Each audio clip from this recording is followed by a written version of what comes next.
Information architecture is a relatively new field in technology. The term information architect was coined by Richard Saul Wurman, defining the person who collects and organizes information into coherent knowledge.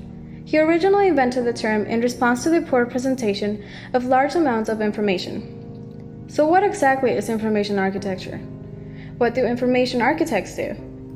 And why are they needed? The goal of information architecture is to provide information access, relevancy, and usefulness to a given audience. Information architects are the architects of the website. If you were building a house, you wouldn't start before you had the floor plans finished. They are the ones who design those floor plans. An information architect has 4 main jobs as defined by Rosenfeld-Morville.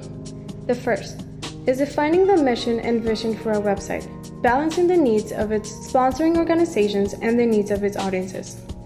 Though it's not explicitly stated on the UW homepage, the mission of the website is to deliver news and information to the UW community as well as draw in prospective students. Secondly, the information architect needs to define functionality and content of the website, which includes how the website will be used and what information will be presented on the website. Third, information architects need to specify how users will find information in the site by defining these 4 systems. Organizational systems, or how we categorize information in the categories we use.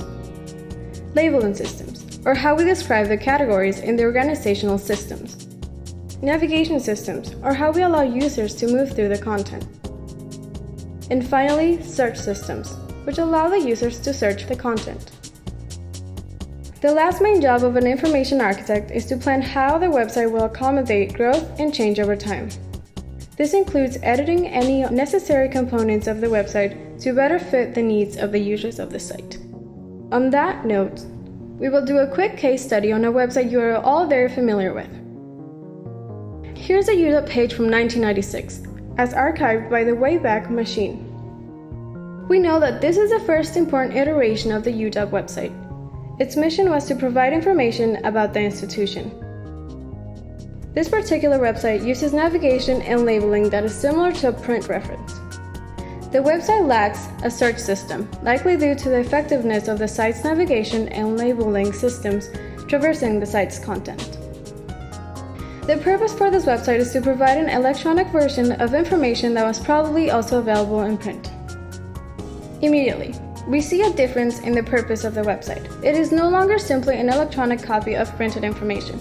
The new purpose of the website now is primarily to provide information for different parties interested in the University of Washington.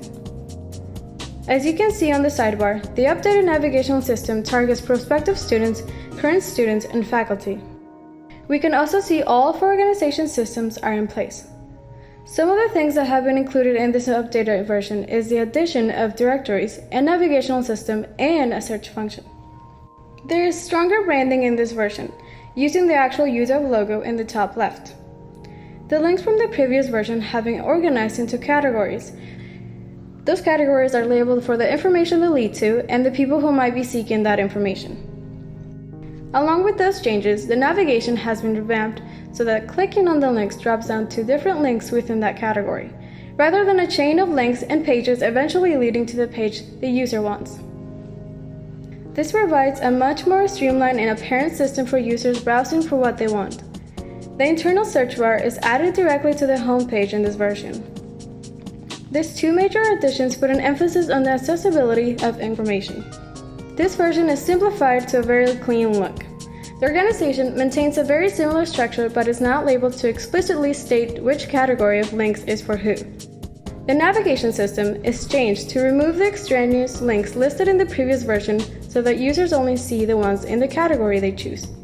Like we saw in the first introduction of the University of Washington logo, this iteration provides strong branding with the school's colors. We can also see that the organizational system remains largely the same. This version puts an emphasis on the quick links by moving it to the sidebar, and the user-specific links move to the top. This iteration really figured out who the visitors of the UW are. People interested in the university, current students, prospective students, faculty and staff, alumni, those interested in various attractions around the UW, and those interested in UW's medical center. The quick links have transformed into various links at the top, which are links to navigational systems for other content on the site.